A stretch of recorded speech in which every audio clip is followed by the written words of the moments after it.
48 বছর পর তার বাবার হত্যার বিচার হতে পারে।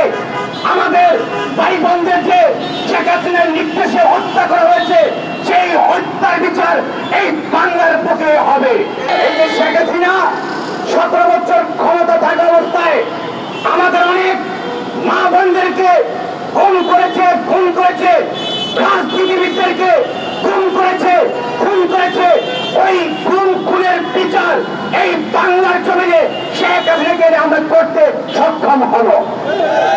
যদি 48 বছর পর তার বাবার হত্যার বিচার হতে পারে, আমাদের ভাই বোনদের যে শেখ হাসিনার নির্দেশে হত্যা করা হয়েছে, সেই হত্যার বিচার এই বাংলার বুকে হবে। তাই আপনাদেরকে বলতে চাচ্ছি, যার অবস্থান থেকে তারা মহল্লায় আপনাদেরকে সচেতন হতে হবে।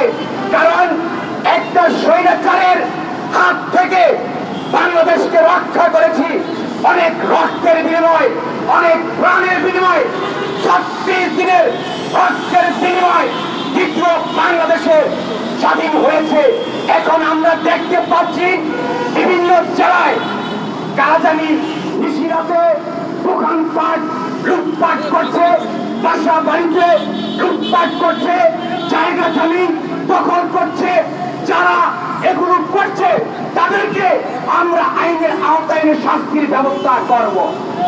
আমাদের রক্তের বিনিময়, আমাদের প্রাণের বিনিময়, আমাদের যেভাবে নির্যাতন করেছে, সেই নির্যাতনের বিনিময় আমরা কোনো জুলুম অত্যাচার এবং লুটপাট আর বাংলাদেশে হতে দেব না।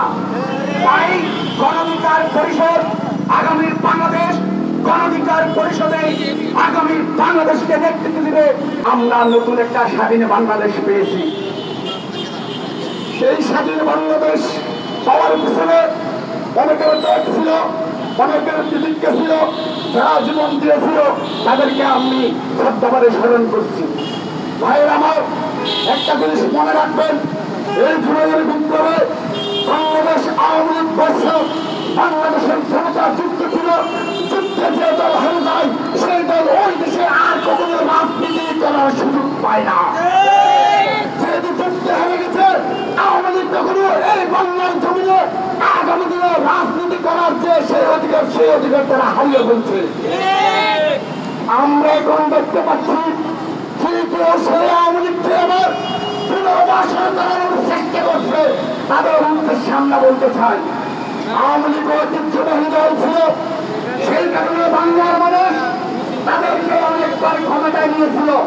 কিন্তু 2024 সালের আওয়ামী লীগ ছিল গণহত্যার নেতৃত্বকারী দল। সেই কারণে বাংলার মানুষ এই আওয়ামী লীগকে আজীবনের জন্য দাফন করে দেবে বাংলার জন্য। আমরা স্পষ্ট বলতে চাই, গণহত্যার নেতৃত্ব দানকারী আওয়ামী লীগকে যদি কেউ পুনর্বাসন করার চেষ্টা করেন, ছাত্র জনতা সেটা অবশ্যই রোকে দেবে। আরেকটা বিষয় বলতে চাই, এই গণহত্যার নেতৃত্ব দানকারী শেখ হাসিনাকে অবশ্যই ফেরত দিতে হবে। আমরা চাই ন্যায় বিচার। এই ন্যায় বিচার প্রতিষ্ঠার মাধ্যমে আমরা শেখ হাসিনার সর্বোচ্চ শাস্তি আমরা বাংলার জমিনে কায়েম করব।